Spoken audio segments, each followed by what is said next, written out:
को लेकर जो बच्चे स्कूल में टिफिन लेकर आते हैं वो वेज होना, सबका अपना अपना अधिकार है, नॉन वेज खाना वेज खाना, फिर इस तरह की आवाज़ क्यों उठाई गई है? मैडम, मीरा भाईंदर शहर में जेपी इंफ्रा का काफ़ी प्रोजेक्ट चल रहा है जिस पर मुंबई के अध्यक्ष आशीष शेलार जी ने आवाज़ उठाई है, अधिवेशन में अंडरवर्ल्ड का पैसा लगा है, इस तरह की मांग की है। आप भी मीरा भाईंदर शहर की विधायिका है, इसकी जानकारी आपको थी क्या? नमस्कार, आदाब, मैं अजीम तांबोली, आप देख रहे YSR न्यूज़। नागपुर में हुए शीतकालीन अधिवेशन में विधायक मीरा भाईंदर शहर की गीता जैन द्वारा कई मुद्दे उठाए गए। इस वक्त हमारे साथ में विधायक गीता जैन जी मौजूद है। मैडम, क्या कहेंगे, किस तरह के मुद्दे आपने विधानसभा में उठाए नागपुर के? देखिए, मुझे लगा कि शहर में हमारे कोई तो ऐसी समस्या है जो बहुत सालों से पेंडिंग है, हुई नहीं, कोई अभी नया डेवलपमेंट हुआ हो, तो वैसे बहुत सारे मुद्दे मैंने वहाँ रखे। देखिए, सबसे पहले तो आप जानते हैं हमारे मीरा भाईंदर में पुरानी बिल्डिंगें बहुत है, रीडेवलपमेंट के नॉर्म्स के हिसाब से वो रीडेवलपमेंट अदरवाइज हो नहीं सकती। और एक नया मुद्दा, पहले ही प्रॉब्लम थे इतने सारे, लेकिन अब एक और जो नया मुद्दा आया है वो ये है कि ULC का जिस पे बोझा हो तो उसका म्यूटेशन नहीं होता, यानी उसका 7/12 नहीं कन्वर्ट होता। अब वो नहीं होता तब तक बिल्डिंग रीडेवलपमेंट हो नहीं सकती, क्योंकि उसके 7/12 पे उसका नाम नहीं है। और बाय लॉ आप ULC के पैसे सोसाइटी से नहीं ले सकते, यानी लो भी ना और म्यूटेशन भी ना हो, तो क्या उन लोगों को हमें ऐसे ही मारना है? बहुत हादसे मीरा भाईंदर में हो चुके, तो ऐसा कुछ हो नहीं, इसलिए मैंने ये मांग की है कि ऐसे 30-40 साल पुरानी बिल्डिंग के लिए कुछ अभय योजना हो ताकि उनका रीडेवलपमेंट का रास्ता खुला हो सके। दूसरा एक मुद्दा था कि आपने देखा होगा कि स्कूलों में मिड डे मील में और वसति गृह में, मिड डे मील में अंडे देने का एक फैसला लिया गया है और वसति गृह में मांसाहार का लिया गया है।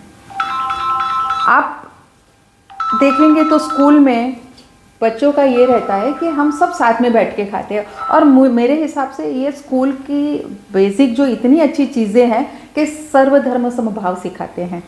तो सभी बच्चे जब साथ में बैठ के खाते हैं तो जिसके घर में जो जैन हो या ब्राह्मण हो या और कोई भी, आजकल बहुत सारे शाकाहार की तरफ गए हुए लोग हैं, तो जो चुस्त शाकाहारी है और जो धार्मिकता शाकाहारी होने में मानते हैं, उन लोगों के बच्चों ने अगर गलती से ये खा लिया तो उनकी धार्मिक लागनी को ठेस पहुंचती है।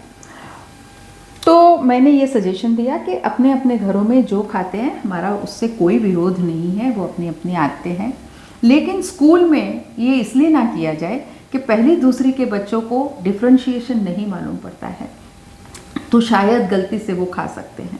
दूसरा, बच्चों के मन में भी ये भाव नहीं आना चाहिए कि मेरा ये साथी कुछ अलग खा रहा है और मैं कुछ अलग खा रहा हूँ, तो हम दोनों क्या अलग है, तो वहीं अलगता की भावना आ जाएगी। तीसरा, भारत एक कृषि प्रधान देश है, तो हम कृषि को यानी शेतकरी को हम कितना साथ दे सकते हैं, कितना सपोर्ट कर सकते हैं, उस बारे में हमें सोचना चाहिए। हमारे माननीय पंतप्रधान मिलेट्स के बारे में इतना, उसके फ़ायदे के बारे में इतना कहते हैं, और वो रियली है फ़ायदे। तो कड़ धान्य, तूड़ धान्य, बाकी फल भाजी और ये मिलेट्स, ये सब मिला के एक बैलेंस डाइट बनता है जो हम बच्चों को दे सकते, वो भी इक्वली पौष्टिक है। तो ये मुद्दा मैंने रखा था ताकि शेतकरी को भी फ़ायदा हो, हमारे बच्चों में भी अलगतावाद ना हो और सब बच्चे एक साथ एक जैसे हों। तीसरा जो मुद्दा था, तभी उसी दिन हमारी यूपी सरकार ने ये जाहिर किया था कि जो पुराने मंदिर है और जो वर्ग में आते हैं उन्हें 5 कोटि की जीर्णोद्धार और सुशोभीकरण के लिए निधि देंगे। तो मुझे धारावी मंदिर का ध्यान आया कि हमारे यहाँ सबसे पुराना एक धारावी मंदिर है, तो मैंने उस निधि की मांग, क्योंकि और अभी वो प्रोसेस भी उनका जीर्णोद्धार का चल रहा है, तो मेरे ध्यान में अचानक से आया कि क्यों नहीं हमने गवर्नमेंट से ये मांगा जाए। और मुझे मुख्यमंत्री जी ने बहुत पॉजिटिवली और गिरीश महाजन जी ने बहुत पॉजिटिवली आंसर दिया है कि ज़रूर 15 दिनों में आपको ये उपलब्ध कराने की हम कोशिश करते हैं। उसी के साथ वहाँ एक जंजीर धारावी किला है। धारावी किला है, देखिए क्या है कि वो किला ऐसा है कि जिसकी किसी ने अभी तक नोटिस नहीं किया, उसकी वजह से वो किला है करके भी बहुत सालों तक मुझे भी मालूम नहीं था और बहुत सारे लोगों को मालूम नहीं कि हमारा एक और किला यहाँ है जो चिमाजी अप्पा के समय का है, छत्रपति शिवाजी महाराज के समय का है। तो वो हमारी धरोहर है और उसे हमें संभालना चाहिए, उसका जतन करना चाहिए।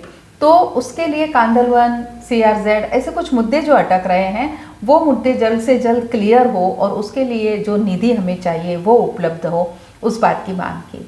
पांचवा, आपने देखा होगा कि कैंसर हॉस्पिटल जो एक मेरा ड्रीम प्रोजेक्ट है और जिसके लिए एक बहुत छोटी छोटी टेक्निकल अड़चनें आ रही थी, तो उस दिन वो भी मीटिंग ली और मैंने ये विषय भी लिया था। तब मंत्री जी ने आश्वासन दिया था कि 2 महीने के अंदर ये सब क्लियर करेंगे, लेकिन मेरे सद्भाग्य से और शहर के सद्भाग्य से वो टेक्निकल प्रॉब्लम्स इतने छोटे थे कि उसके बाद जब ने यूडी की मीटिंग ली तो वो वहीं क्लियर हो गए और अब हमारा कैंसर हॉस्पिटल का रास्ता एकदम क्लियर हो गया। भले ही वो एक अगले हफ्ते से हम काम शुरू कर सकते हैं।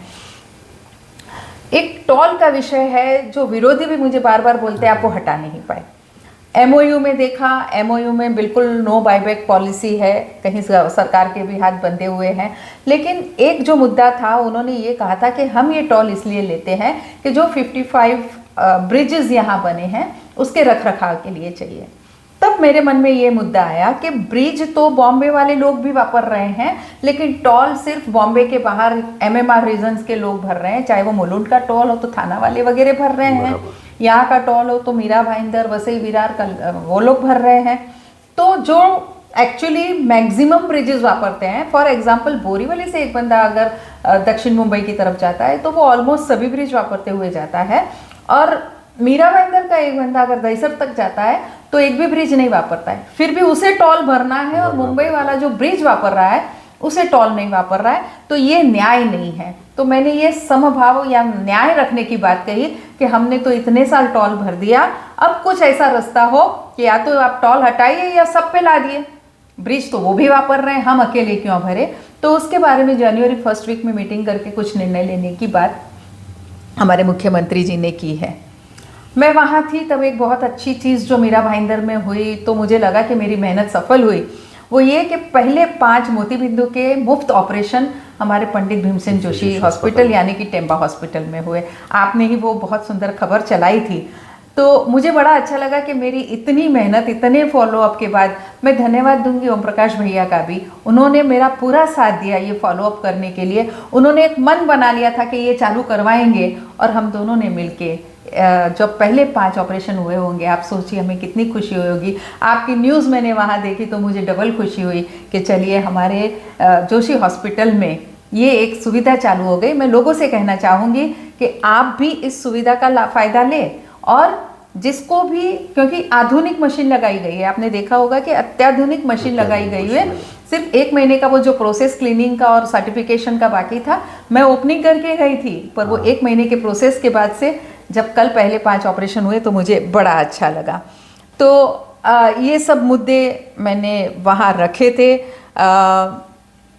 मुझे लगता है कि अमूमन सभी मुद्दे मेरे मान लिए जाएंगे। एक आपने ध्यान रखा होगा कि हमारे आयुष्मान का भारत योजना हो या पंडित ये अपना महात्मा फुले जी का, उसमें लेडीज़ की डिलीवरी का यानी प्रसूति का उसमें समाविष्ट नहीं किया गया है। तो होता क्या है कि ये आजकल सीधे वाली बात नहीं रह गई। पहले तो घरों में लोग कर लिया करते थे, लेकिन अब हॉस्पिटल में जाओ तो हमें पैकेज बता दिए जाते हैं, तो वो काफ़ी मिडिल क्लास के लिए महंगा साबित हुआ है। तो होता क्या है कि एक बाजू तो बच्चे के आने की खुशी है, पर दूसरी बाजू जब हम हॉस्पिटल का बिल देखते हैं तो उस खुशी में थोड़ा सा कहीं लगता है कि एक कंकर गिर गया। तो मैंने ये मांग की है कि इन दोनों योजनाओं में जो महिलाएं हमारी बहनें हैं उनकी डिलीवरी का यानी प्रसूति का भी एक समावेश हो, ताकि वो भी जब मिडिल क्लास के घरों में जब बच्चे को जन्म देने के बाद बच्चा घर में आता है तो खुशनी दुगनी हो जाए। तो ये सब महत्व के मुद्दे रीडेवलपमेंट के लिए, हमारी बहनों के लिए, हमारे बच्चों के लिए इस बार के हाउस में मैंने रखे, और हर बार हर मुद्दे पे एक बहुत पॉजिटिव सा रिस्पांस मुझे मिला। इस बात की मुझे बहुत खुशी है, और आशा करती हूँ कि मेरे रखे हुए सभी मुद्दों पे जल्द से जल्द पॉजिटिव फैसला हो। मैडम, मीरा भाईंदर शहर में जेपी इंफ्रा का काफ़ी प्रोजेक्ट चल रहा है, जिस पर मुंबई के अध्यक्ष आशीष शेलार जी ने आवाज़ उठाई है अधिवेशन में, अंडरवर्ल्ड का पैसा लगा है, इस तरह की मांग की है। आप भी मीरा भाईंदर शहर की विधायिका है, इसकी जानकारी आपको थी क्या? नहीं, मुझे ये अंडरवर्ल्ड वगैरह की जानकारी फ्रेंकली नहीं थी, और जब ये मुद्दा उन्होंने वहाँ रखा तब उनको वायदा किया गया है कि इसकी पूरी जांच होगी। तो मुझे लगता है कि जांच होने पे ही सत्य बाहर आएगा। तो जिस बारे में मुझे जानकारी नहीं है, मेरा उस बारे में कोई टिप्पणी करना उचित नहीं है। हाँ, जांच के बाद जो तथ्य सामने आएगा ऑफकोर्स मैं उस समय उस पर बोलूँगी। मैडम, एक आपने आवाज़ उठाई है वेज को लेकर, जो बच्चे स्कूल में टिफ़िन लेकर आते हैं वो वेज होना, सबका अपना अपना अधिकार है, नॉन वेज खाना वेज खाना, फिर इस तरह की आवाज़ क्यों उठाई गई है? बिल्कुल, मैं फिर मानती हूँ कि सबका अपना अपना अधिकार है, वेज खाइए नॉन वेज खाइए, सब एक समान, यानी उनको अपना अधिकार है। मैं उस पर कहीं भी फोर्स नहीं करना चाहती कि आप घर में भी मत खाइए। मेरा कहना सिर्फ ये है कि जो नहीं खाते हैं वो उनकी धार्मिक भावना जुड़ी हुई है। देखिए, जो नॉनवेज बच्चा है वो अगर फल फूल खाता है, फल फ्रूट खाता है तो कोई आहत नहीं होता, लेकिन जो शाकाहारी घरों से बच्चे आते हैं वो अगर अंडा खाता है तो धार्मिक भावना को ठेस पहुंचती है। तो सभी बच्चों को समानता में लाने के लिए मैं ये नहीं होना चाहिए मेरा फ्रेंड क्यों ये खा रहा है, कुतूहलवश कभी उसने टेस्ट कर दिया तो वहाँ प्रॉब्लम हो जाता है। इसलिए मैंने ये कहा कि स्कूल में ना दिया जाए। मैंने ये कहीं नहीं कहा कि पूरे दुनिया के सभी लोगों ने ये करना चाहिए, करे तो बहुत अच्छी बात है। आपको बताऊं, आजकल के वेस्टर्न कंट्रीज शाकाहार और वेगन फूड की तरफ आ रहे हैं, उसके फायदे समझते हुए। सात्विक आहार कहा गया है वेजिटेरियन को। मैडम, मेरा दूसरा मुद्दा था, कोस्टल रोड अंधेरी से विरार तक का बनाया जा रहा है, जिसमें उत्तन के भी मछुआरे अब वो कोस्टल रोड का विरोध कर रहे, क्योंकि अक्सर वो फिश पकड़ने के लिए जाते तो वहाँ पे उन्हें दिक्कतों का सामना करना पड़ता है। फिलहाल वो काम बंद करवा दिया गया है। कि आप भी सरकार से कुछ इन मछुआरों के लिए मदद की गुहार लगाएंगे क्या? बिल्कुल, आपको इससे मुझे याद आया कि मैंने ये जो अवकाळी पाऊस यानी बारिश, कमौसमी बारिश के जो बेमौसम बारिश का जो नुकसान होता है मछुआरों को हमारे, तो मैंने वो भी मांग रखी है कि वो नुकसान हमें दिखता नहीं है। जैसे फार्मर्स का नुकसान दिखता है, उसका इतना खत्म हो गया, वो खत्म हो गया, लेकिन इनका नहीं दिखता है, उनकी बोटें बंद होती है। लेकिन कुछ हमारे भाई मछुआरे हैं जो रोज का कमाते हैं, रोज अगर काम उनकी खेती वही है, उनकी खेती वही है। तो मैंने ये भी मांग रखी है कि उसे भी नुकसान, क्योंकि तहसीलदार से मैंने जब बात की थी तो बोले ऐसा कोई प्रावधान नहीं है कि नुकसान हुआ हो उसी का हम देते हैं, नेट टूटी हो, बोट टूटी हो तो ही देते हैं। तो मैंने कहा नहीं, ये भी नुकसान है जो दिखता नहीं है, तो इस पे भी गवर्नमेंट ने संज्ञान लेना चाहिए। एक ये। दूसरा, आपने कहा कि कोस्टल रोड के लिए उनका विरोध है। देखिए, डेवलपमेंट भी होना चाहिए, लेकिन साथ साथ में उनकी आजीविका भी नहीं जानी चाहिए। तो मैं बिल्कुल उनकी मदद करने के लिए कोई ऐसा मार्ग होगा कि ताकि उनकी जो रोजी रोटी है उस पर भी आँच ना आए और हमारा डेवलपमेंट भी ना रुके, ऐसा कोई मध्य मार्ग निकालने की हम ज़रूर कोशिश करेंगे। मैडम, सरकार से कितनी उम्मीद है आपको? जिस तरह से जो आपने आवाज़ें उठाई वो आपका काम पूरा होगा या शहरवासियों को उसका कब तक लाभ होगा? देखिए, ये सरकार के आने के बाद अभी तो डबल इंजन से ट्रिपल इंजन बन गई है। आपको पता होगा कि अभी तक के सालों में जितनी निधि नहीं आई उतनी रिकॉर्ड निधि, यानी पानी का इतना बड़ा प्रोजेक्ट, इंटरनल पाइपलाइन का, एसटीपी का प्रोजेक्ट, सब सीसी रोड हो रहे हैं, कैंसर हॉस्पिटल मेरा अभी इतना बड़ा प्रोजेक्ट आ रहा है। ऐसे करके हजारों करोड़ आपने इस सरकार ने यहाँ मीरा भाईंदर को दिए हैं। अब ऐसे सरकार पे भी अगर हम विश्वास नहीं करें तो और किसका करेंगे? मुझे पूरा विश्वास है ये सब मुद्दों पे सकारात्मक मुझे एक अभिगम मिलेगा। ये थे विधायक गीता जैन। बड़े बेबाकी से इन्होंने हमारे सवालों के जवाब दिए हैं और सरकार से उन्होंने उम्मीद भी जताई कि शहरवासियों को ज़रूर आने वाले भविष्य में फ़ायदा होगा। आप देख रहे थे YSR न्यूज़। मैं अजीम तांबोली, भाईंदर।